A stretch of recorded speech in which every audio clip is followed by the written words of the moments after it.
जी हाँ आई खाली रखा हो तनी। आई जल्दी। हाँ हाँ आओ।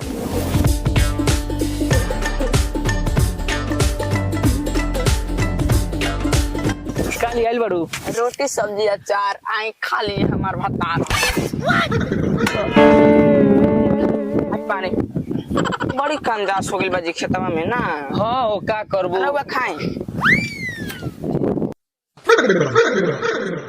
का जी बताइए खर पतवर से पूरा खेत भरल बाटे।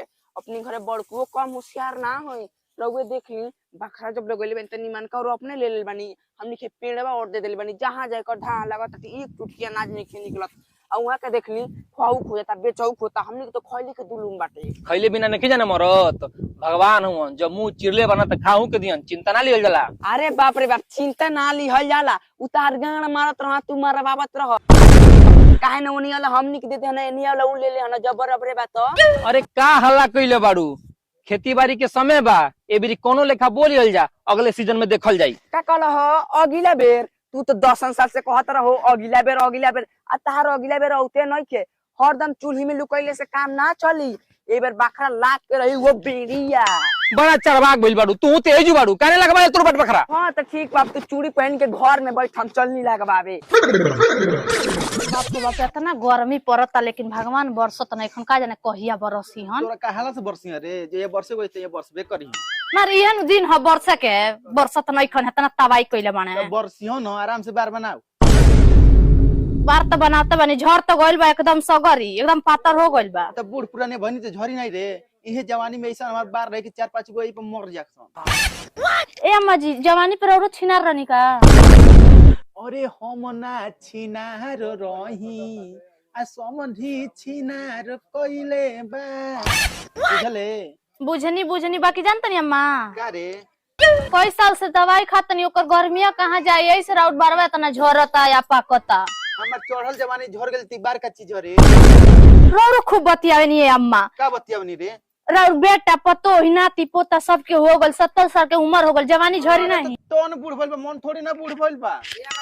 का रे वो खेत के बेड़ा बड़ी हिस्सा लगवा दी। अब कोने खेत के बेड़ा बड़ी हिस्सा लगवा दी रे बरिया वाला जिंदगी भर बेड़ा बड़ी आ सीधा सीधा हिस्सा लागत रही। काहे ना लगी हमरी हिस्से में पेड़ के छाई पड़ जाता तो ये कोई चिटकिया ना। ए तोहरे कहल नहीं होई अबिन बुढ़िया जिया तारी जमन कहे तो कम बोला मालिक है मालिक से बतियाओ काहे कम बोलो रे काहे कम बोलो। इतना मालिक गुणता जानता एक बेरा के खाए के देता जन देला जन नहीं। मालिक के तू ही खियावत नहीं नहीं खियालो देख खियाले ना ना कहां खियोले बनी कहां तू खइले बड़ू हमरी में तार पेट में ना भरत रहलो हमरी में रहलू तो एक शिकायत करत रहलू एक नहीं बड़ू तो हमार शिकायत करत। अरे बाप रे तहरी में होयन त हमार शिकायत कर कोयन त हालो के शिकायत हमरी में ना कर लिया रहल बस खइला के तो जिया लेकर आलिए त खियावला जन कमा के तू नहीं खा खियावला। ए पकड़ मुंह मत चलावो। हां पकड़ मुंह मत चलाओ होय चला यहां पकड़ बाद में आके आइल वाला फिर हिस्सा लगो हर कौन हिस्सा रे कौन हिस्सा जमीन तोर कम कर बानी का डार बांध के आगे ले बेड़ा बड़ी हिस्सा लागी फिर बेड़ा अरे खिलाइले से हिस्सा ना लगी हम मोर बिला जम त हिस्सा लगो या चाहे गाड़ मरो यो मर जो चाहे बिलो हम जाके महाराज के लइका बुलावे। अरे तो सुन है अपने घर में महाराज निकलने के कैसन दे ना ना पहले से बाप कमाइना बाप खरीदना जमीन महाराज निकलने के हिस्सा लगा हां तो जा सब बोलवा से देखा तन कैसे लगवाला जा सब हां चल ले मैं चल इतना बामानी बाड़ा से हर सालिए कुल के हिस्सा लगता हर गइना महाराज जी के लइका के बोलावे हमार बखरा लगवालो खाना खानिया बेड़ा बेही लगवा देता नहीं। महाराज जी बाघ हवन उ नहीं देखियन केकरा में गलती बा के सही बाटे।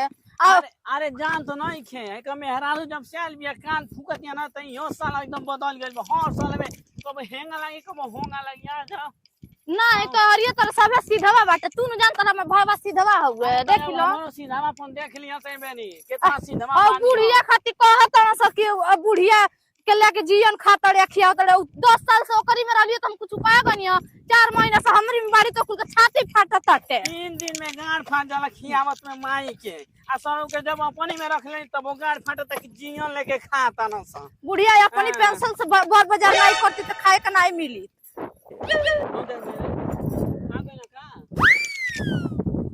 बताई महाराज जी हम कौन गलत कहता नहीं कि पहले खड़िया खड़िया हमनी के हिस्सा लागल बा आ हमरी हिस्सा में पेड़ आ गेल पेड़ के बाद धांध लागता हम कहता नहीं पहले खड़िया के लगले बड़ त बेनिया बड़े लागता कि हमरो नुकसान हो के तोरो नुकसान हो के और न तो अपने निमन का जो छेका ले बहुत उतना जब महाराज से हम बोलत काल लगल बोलत रे हराम खोर कहीं के रजिंग अड़वते फटिया हम चलनी घरे। अरे साहब ने सीखू हमरो कोनो इज्जत बाकी नहीं कि फूल जैसन मेहरारू को मार देले।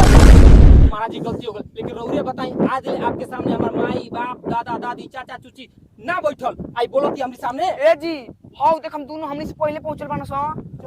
देखो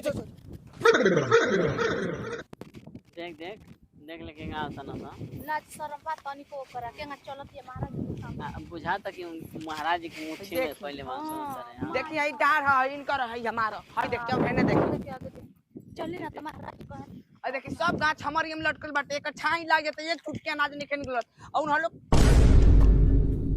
खुश रहो खुश रहो खुश रहो खुश रहो।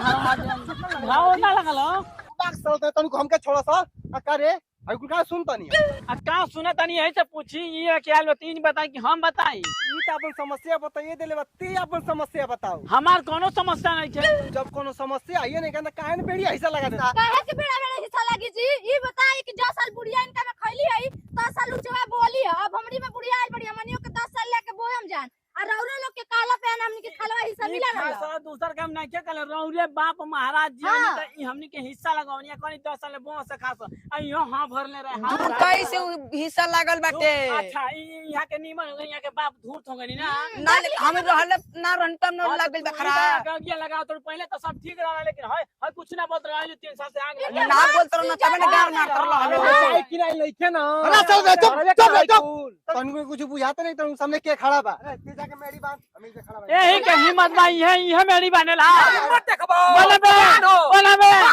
मान घर के दिखाओ अच्छा मान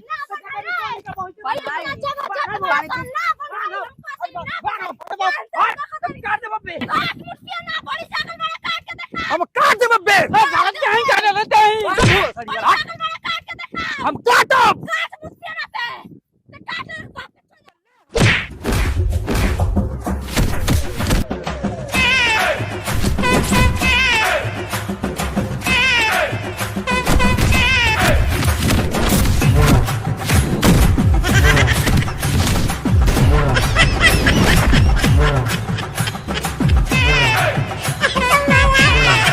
हमारे महाराज जी वहाँ बेड़ा बेड़ी लगवा लाया वहाँ आ जा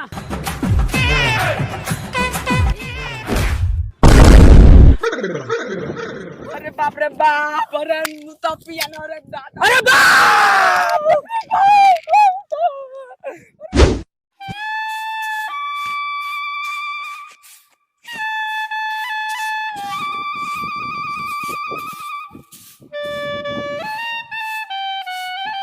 दुल्हनिया ए दुल्हनिया का दीदी जी आ सुनिए सुखू बाबू के घाव लागल बा ए दीदी जी वही खेत खातिर मार के उनका कपार फाड़ देले बानो चली न रउआ के देखाओ तीन ना तो कहम कि झूठ कहती या हां तन चल वो देखे के बा आई सुखू बाबू ए सुखू बाबू चिन्ह तनी हई ए रामवा हई इतना मार के कपार फाड़ देले बालो सो अब रउरे बताई ई अपन जान के एगो ढापन नहीं खा उठैले अब कुल लाठी भाजत रहू से मार छोरक छोरक मार के मारत रहू अब मार के कपार फाड़ देले हाँ ए दादा हम सुनी हर मालिक साहब कहने है कि बड़ी मार मरले वाला सन अब बताओ बुढ़िया नहीं कुछ कहली हो मार उ करंडिया कही उ कहल रही तो होई दस आज भइले तो ओकरी चलते न सब भइल हो बताओ ए तेरे बुढ़िया के करे के चाहे केहू के संगे एके तनवा से दोनों लइका बालो यार लेकिन देखो जैसे बुझाता ई पीठी में से आइल बाने उ पेटे में से आइल बाने नहीं रउरे देख ली बेटा बेटा में लड़ाई करा के कपार फोड़ा उनकरा कितना मजा आवत टे हाँ तो सुन बुढ़ियो मर जाई ना तू छुए छाए मत जाइयो छुए छाए उन्हें थूके तो जइबे ना कर मरले के बाद उनके प्लास्टिक के कीड़ा पड़ी देख लेम दोनों बड़ी मर्दे के दूध दशा होता है अब हमन अपने जान तो नहीं जा ई भगठिया ते हुनका चुपचाप बैठल वाले जाके मलैया उलैया करे थे 2-4 रुपया दे के रिपोर्ट बरियार बना लेते उहे जाके थाना पे देते ना ऐता सुन 2-4 डंडा गड़िया पे देता सुन तब बकुल के था चली और कहल तो ठीक बजी लेकिन हम अकेले का करी कहाँ जाए इनके दवाई कराई कि पुलिस थाना देखी एक तो मन पर मेहरारू हमरे आगे पीछे केहू खड़ा होखेला नहीं के एकदम हमर वकील घेरा गइल बाटे। ए तो करे का बारे 112 पे फोन कर पुलिस तोर घरे आ जाइए सुन। मार का के पुलिस बुलाई जी, गरीब गुर्दा के सुनवाई नहीं की होत। यही तरह औरी एक बेर झगड़ा में मार के कपार फोड़ले रहना स तो पुलिस बुलाइले रहनी, कुछ ना सुनवाई भइल। औ भगठिया भी पैसे दे के सुलह करा ले अलस। ये कहावत बाटे जेकर लाठी बा ओकर भैंस।